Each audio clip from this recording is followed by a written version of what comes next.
네, 오늘 우리 하나님 말씀 함께 읽겠습니다. 에베소서 6장 1절에서 3절입니다.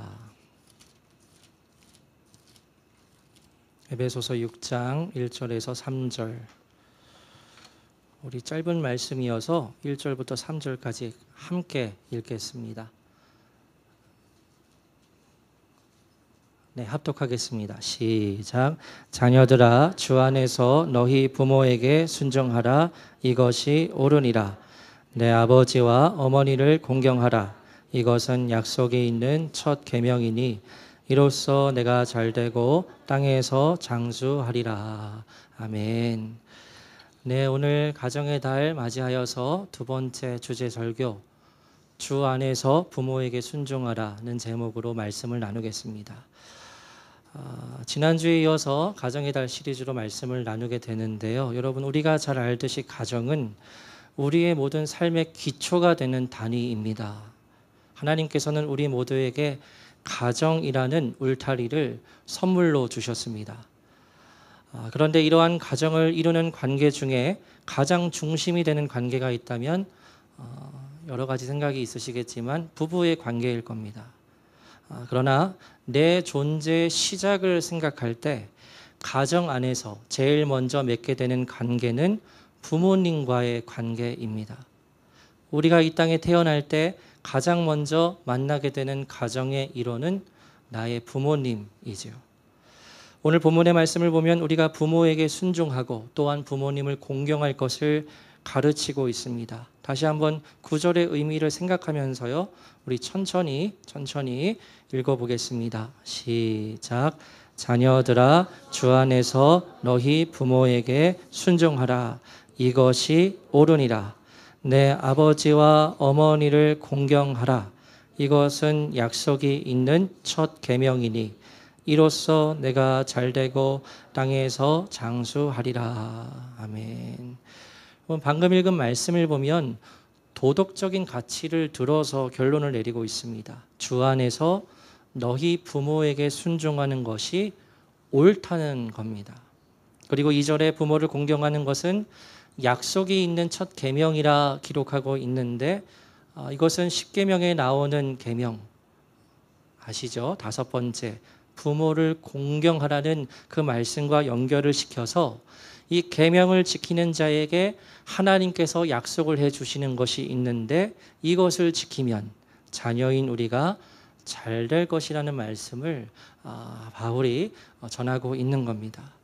그래서 이와 같은 말씀을 읽게 될 때 어떤 분들은 아무런 거부감이 없이 이 말씀을 받아들입니다. 그래, 부모님께 순종을 해야지 하고 생각을 하는 거지요.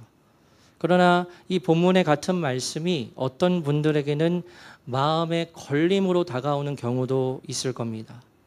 그리고는 이렇게 생각을 하는 거예요. 나에게 상처를 주었던 부모에게도, 나에게 괴로움만을 안겨주었던 부모에게도 그렇게 순종을 해야 하나? 생각보다 내 부모와의 관계가 그리 긍정적이거나 좋지 않은 경우가 우리 주위에 생각보다 많이 있습니다. 예전에 사역을 할 때 한 번은 성도님들과 제자 훈련을 하는 중에 그 용서라는 주제에 다루었던 때가 있었습니다.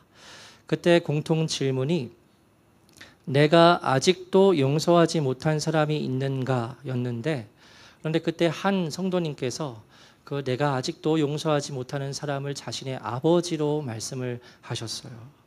그런데 이미 그 아버지는 돌아가신 뒤였습니다. 그 남자 성도님은 굉장히 나이가 많으신 원로에 속한 분이셨거든요. 그런데도 내가 내 아버지를 생각할 때 너무 마음에 큰 분노가 일어나 용서하기가 어렵다고 막 몸을 막 떨면서 말씀하시는데, 그 모습을 보면서 오죽하면 저렇게 반응을 하실까 안쓰러운 생각이 들면서 또 슬픈 마음이 들었습니다. 이처럼 겉으로 볼 때에는 아무렇지 않은 것 같지만 생각보다 많은 사람들의 마음 안에는 부모들로부터 받은 쓴 뿌리가 있습니다. 지난주에 이 부분을 핵심 감정으로 말씀을 드렸지요. 자녀들을 노엽게 하는 부모들이 있습니다. 그래서 지난주에 그 본문 말씀이 그거였죠. 자녀를 노엽게 하지 말라. 자녀를 분노하게 하지 말라는 뜻이었습니다. 자녀가 언제 부모를 향해서 분노를 표하게 되지요? 여러 가지 이유를 말했지만 먼저 부모란 존재가 처음부터 완전하지 않기 때문입니다. 또한 무슨 이유가 있었습니까? 지난주에도 말씀드렸지만 내 자녀를 주의 교훈과 훈계로 양육하는 것이 아니라 내 뜻과 내 가치관으로 아이를 양육하려 하기 때문입니다. 그렇지만 그렇게 한다고 해서 그 부모가 자기의 자녀를 사랑하지 않는 것은 아니에요. 부모는 자신의 방식대로 내 자녀를 사랑한다고 했는데, 노력을 했는데 안타깝게도 그 자녀의 마음 안에는 사랑받은 기억보다 오히려 상처받은 기억이 남아있는 경우가 많더라는 겁니다.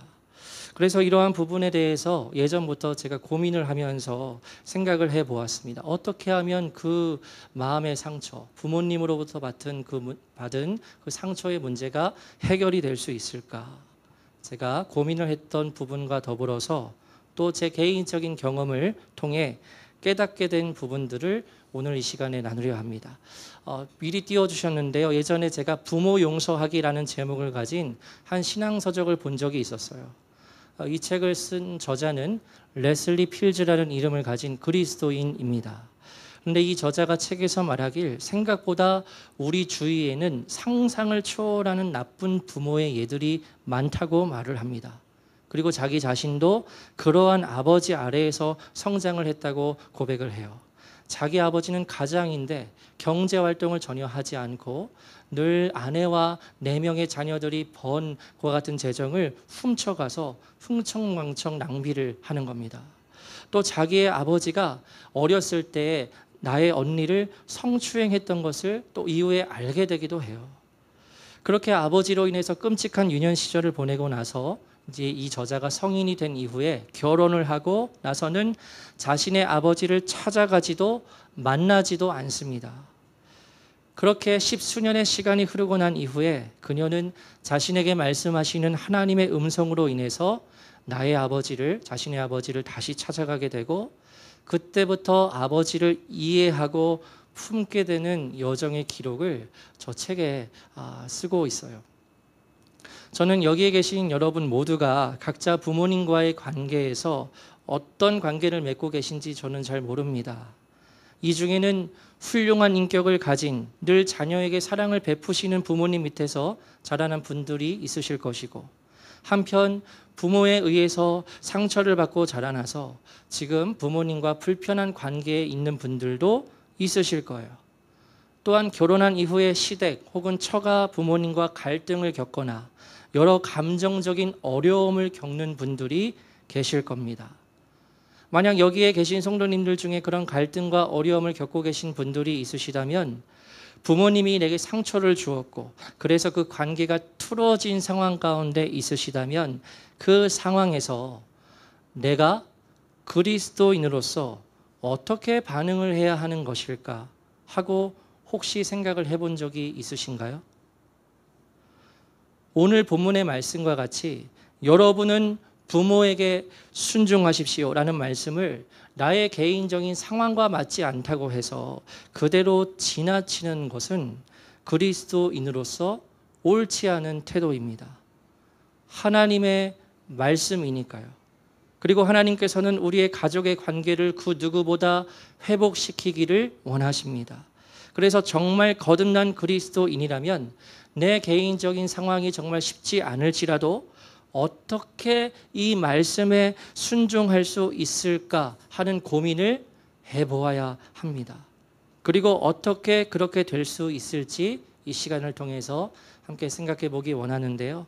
3가지를 말씀드릴 겁니다. 우선 나와 부모님과의 관계를 회복하기 위해서 우리가 먼저 해야 할 일이 있다면 그것은 내가 부모님으로부터 받았던 상처를 안에 꼭꼭 싸매 두지 말고 그것을 하나님께 고백하는 것입니다. 그럴 때 우리의 마음에 치유가 일어날 수 있어요. 때때로 우리의 부모님들은 우리를 고의로 아프게 할 때가 있습니다. 자신의 마음을 억제하지 못하고 분노 같은 것들을 자녀에게 아무렇지도 않게 발산하는 부모도 있습니다. 그와 같은 부모님으로부터 괴로운 영향을 받게 될 때 여러분 자녀의 입장에서 그 아픔을 외적으로 발산하는 자녀들이 있어요. 나 아파요 하고 표현하는 자녀들이 있는가 반면에 마음으로 그냥 삼키는 자녀들도 있습니다. 근데 그 중에 후자에 해당하는 자녀들, 마음으로 그냥 삼켜버리는 자녀들은 자신의 그 아픔을 내적으로 사귀면서 아무렇지도 않은 척 행동을 하지만 그러나 그렇다고 해서 그 마음에 있는 상처가 가라앉거나 치유된 것이 아니에요. 그리고 그 부정적인 상처들은 내 안에 핵심 감정으로 남아서 나를 평생 괴롭히는 역할을 하게 됩니다. 그래서 부모님과의 관계에서 받은 상처를 치유받기 위해서는 부모님이 내게 주었던 그 상처들을 하나님과의 관계로 가져와야 합니다. 그래서 하나님께 기도하면서 하나님 이와 같은 어려움이 있습니다. 이와 같은 아픔이 있습니다. 하나님께 또 때로는 괴롭다고 힘들다고 고백하면서 이 마음을 치유해 달라고 기도하는 걸. 만약 그렇게 하나님 앞에 그것을 가져와서 기도하면서 해결하지 않으면 우리의 마음 안에 있는 상처는 하나도 해결되지 않은 채 그대로 남게 됩니다. 그런데 여러분 이 남아있는 상처가 나에게만 영향을 끼치면 되는데 그렇습니까? 아니죠. 정말로 안타까운 것은 내 안에 해결되지 못한 그 쓴뿌리와 상처들이 우리가 만나는 배우자와 나의 자녀들에게 고스란히 영향이 가요. 다 영향을 미치게 되어요. 또 다른 고통이 계속 이어지게 됩니다. 그렇기 때문에 우리가 부모님으로부터 받았던 상처가 있을 때 그 상처를 하나님께 가져 나와서 고백하며 하나님으로부터 치유를 받을 수 있어야 한다. 그래야 우리가 회복이 되고 우리 안에 있는 이 상처가 회복될 수 있는 길이 열리게 되어요. 그래서 첫 번째로 우리 함께 읽어보겠습니다. 시작. 마음의 상처를 하나님께 내어놓아야 합니다. 이것이 첫 번째입니다. 두 번째인데요. 그 다음에 부모님과의 관계를 회복하기 위해서 우리가 할 수 있는 일이 있는데 그것은 우리를 힘들게 했던 부모님을 이해하기 위한 노력이 필요합니다. 나에게 상처를 주었던 부모님에 대해 깊이 이해하기 위한 의지적인 노력이 필요해요. 아까 언급했던 그 레슬리 필즈에 대해서 다시 이야기를 전해드리면 그녀는 자신의 책 속에서 말하기를 우리 자녀된 우리는 부모의 삶을 너무 모른다고 말합니다. 그래서 한 걸음 뒤로 물러나서 내 부모의 존재를 객관적으로 바라볼 필요가 있음을 말합니다.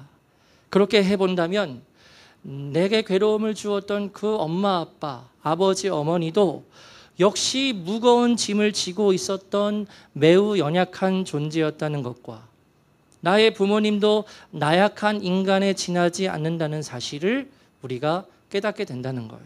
그래서 그녀는 자신에게 상처를 주었던 그 아버지를 이해하기 위해서 누구를 찾아가냐면 그 아버지의 형, 큰아버지를 찾아갑니다.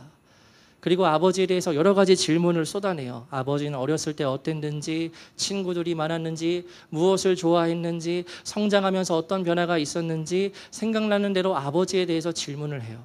그리고 그 질문에 대한 큰아버지의 대답을 통해서 그녀는 자신의 아버지에 대해서 깊은 이해를 하게 됩니다.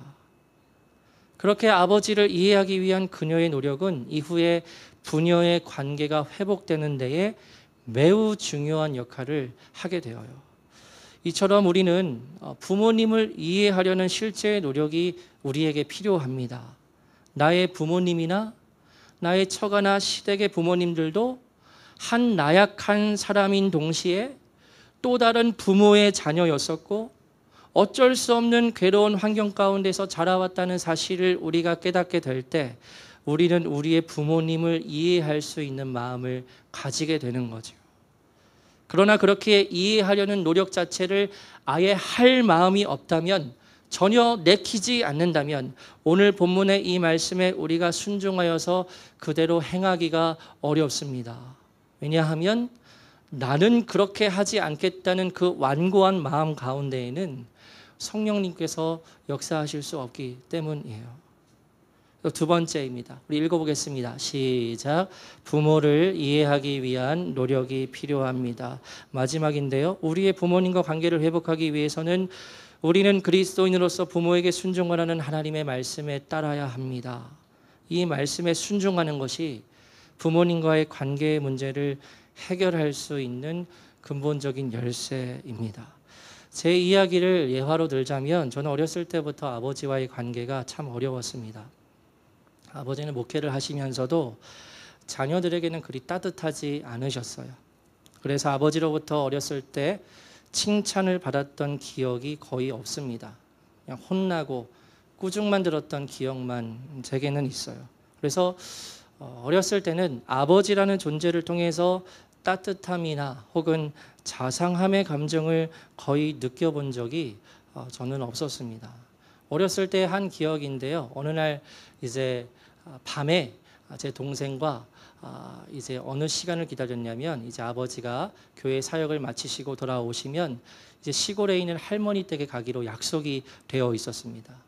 너무 좋은 거지요. 할머니 댁에 가는 것을 생각만 해도 너무 좋아서 그래서 막 동생과 기대하는 마음으로 퇴근하시는 사역을 마치시고 돌아오신 아버지를 기다리고 있는데 그런데 그때 아버지가 부교육자이셨는데 갑자기 교회에서 어떤 사역이 생기셔서 그 할머니 댁을 가지 못하게 되는 상황이 일어난 겁니다. 그래서 그때 제가 얼마나 실망을 했는지 막 크게 낙심을 하면서 막 있었는데 그런데 그때 아버지가 그런 저에게 오셔서 왜 가지 못하게 되었는지 따뜻하게 설명을 해 주시는 거예요. 그런데 그 아버지의 이야기를 듣고 제가 울었어요. 그때 부모님은 원하던 할머니 집에 가지 못하게 되어서 이 아이가 우는구나 하고 이해를 하셨지만 사실 그때 제가 울었던 이유는 처음으로 아버지가 저에게 그렇게 따뜻하게 말해 주신 것이 너무나 낯설기도 하고 마음에 뭔가 형용할 수 없는 감정이 올라와서 막 그렇게 울었던 기억이 납니다. 처음으로 따뜻하게 제게 말을 건넸던 그때 느꼈던 이해할 수 없는 그 서름의 감정이 당시 아버지와 저의 관계를 나타내는 표였습니다. 그 이후에 청소년기에는 아버지와의 관계가 더 멀어지고 소통은 줄어들고 그러니까 자연히 서로 관계가 멀어지는 거죠. 근데 제가 대학생이 되고 신학교에 입학했던 시절에 마음 가운데 아버지와의 관계에 대해서 부담의 마음이 드는 겁니다. 아버지를 미워하는 마음이 제게 있다는 것을 하나님께서 제게 깨닫게 하셨습니다. 그리고 그때 감사하게도 하나님께서 제 아버지를 깊이 이해할 수 있도록 생각을 열어주시고 마음을 갖게 하셨습니다. 그래서 그때 제가 생각한 것이 저 소개드린 책을 읽기 전이에요. 그런데 그때 생각한 것이 아버지의 입장에서 아버지는 어렸을 때 어떤 경험을 하셨을까? 어떻게 자라오셨을까? 하고 생각을 해보니까 제가 이제 아는 할아버지를 생각을 하게 될 때 아버지는 지금의 저보다 감정적인 돌봄을 더욱 받지 못한 삶을 살아오셨겠구나 하는 생각이 드는 겁니다. 왜냐하면 제 할아버지는 믿음이 없으셨고 시골에서 평생 사신 분인데 겉으로는 아주 무섭고 완고한 마음을 가진 분이셨거든요. 그런 할아버지 밑에서 감정적인 돌봄을 전혀 받지 못했을 아버지에 대해서 제가 생각을 해보니까 바라보는 시각이 달라지는 겁니다. 그리고는 시간상 자세히 말씀드리기는 어렵지만 하나님께서 그와 같이 이끄시는 중에 한 경험을 통해서 아버지를 생각하고 바라보는 시각이 많이 달라졌고 제 안에 아버지를 향해 굳게 서 있던 벽이 무너지는 그와 같은 경험을 하나님께서 하게 하셨어요. 그래서 지금은 그 누구보다 관계가 좋습니다. 그래서 자주 찾아뵈려 하고 전화도 드리고 지난 어버이날 이제 메시지로 이렇게 드렸더니 하트 3개로 답장을 주셨어요. 그래서 지금 관계는 좋습니다. 여러분, 우리에게 상처를 준 사람을 용서하기가 쉬울까요? 어려울까요? 어렵습니다. 아마 경험을 하셔서 다들 아실 거예요. 근데 나에게 상처를 준 가까운 가족을 용서하는 것은 더더욱 어렵습니다. 왜냐하면 기대치가 있기 때문이에요. 자녀로서 부모님에게 사랑을 받지 않기를 원하는 자녀가 어디 있겠습니까? 그런데 왜 나는 이런 부모님을 만나서 사랑도 받지 못하고 살아가는 것일까? 원망이 되는 거예요. 그런 상황에서 부모에게 순종하라는 오늘 본문의 말씀이 우리에게는, 그런 분들에게는 너무나 무거운 짐이자 부담스러운 짐으로 느껴지는 거죠. 그러나 오늘 본문의 말씀은 그럼에도 불구하고 여기 있는 우리 모두에게 부모에게 순종하라고 명령하고 있습니다. 근데 여러분, 순종하라는 그 권면 앞에 어떤 한 수식어가 있어요. 이 말 때문에 우리는 그럼에도 희망을 가지고 부모에게 순종하라는 말씀을 보면서 힘을 낼 수 있습니다. 함께 읽겠습니다. 시작. 자녀들아, 주 안에서 너희 부모에게 순종하라. 이것이 옳으니라. 아멘. 여러분, 주 안에서 부모에게 순종해야 한다는 것이 무슨 의미일까요? 먼저는 나에게 마음의 상처를 준 부모에게 내 힘으로 순종할 수 없다는 것을 말하는 것입니다.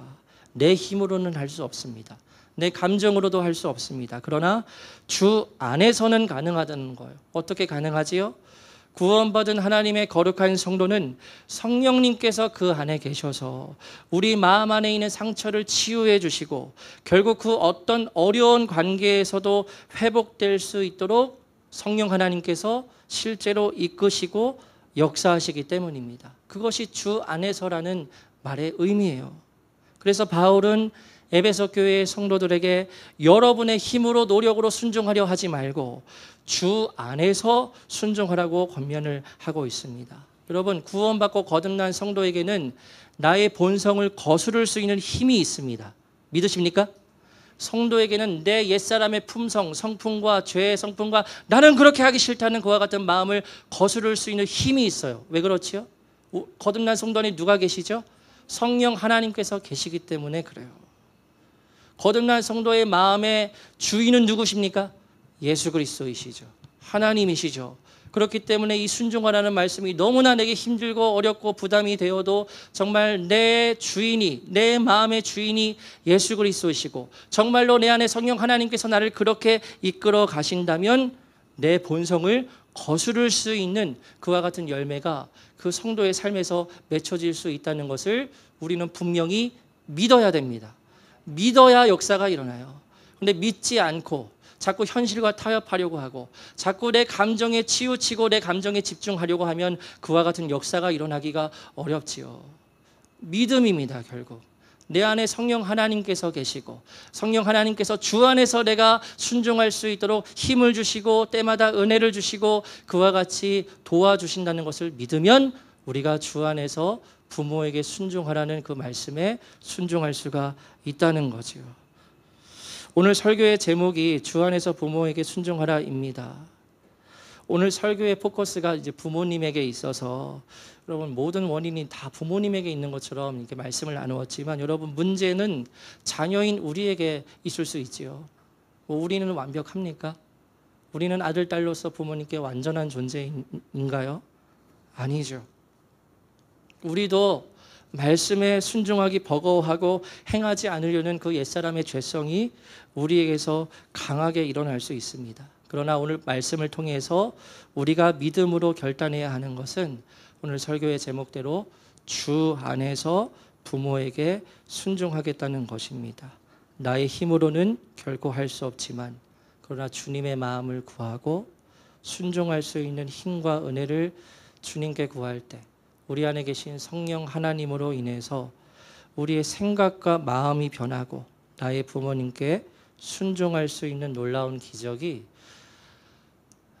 우리의 삶에 이루어질 수 있을 것이라 믿습니다. 그래서 오직 순종하고자 우리가 주님을 의지하면 주님께서 우리를 통해 그 하나님의 선하신 뜻을 반드시 이루실 것입니다. 네, 여기까지 말씀을 나누고요.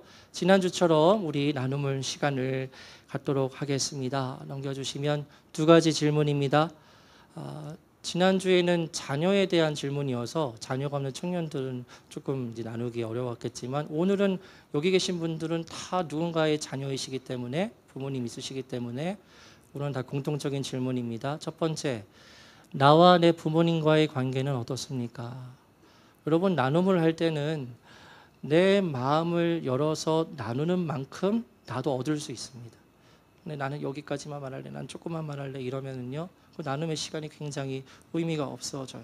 내가 마음을 열고 나누는 만큼 나도 그것을 나눔을 통해서 깨닫고 또 변화될 수가 있습니다. 두 번째, 오늘 들은 말씀을 앞으로 어떻게 적용할 수 있겠습니까? 이 두 가지 질문으로 함께 나눔 시간을 갖겠습니다. 자리 배정 안내드립니다. 넘겨주시면, 네, 지난주와 같습니다. 오늘도 그래서 유아하시는 부부 4속, 청년속, 부부 2속, 3속, 1속, 시니어속 해서 우리 나눔의 시간을 갖도록 하겠습니다. 배경음악 틀어주시고요. 흩어지겠습니다.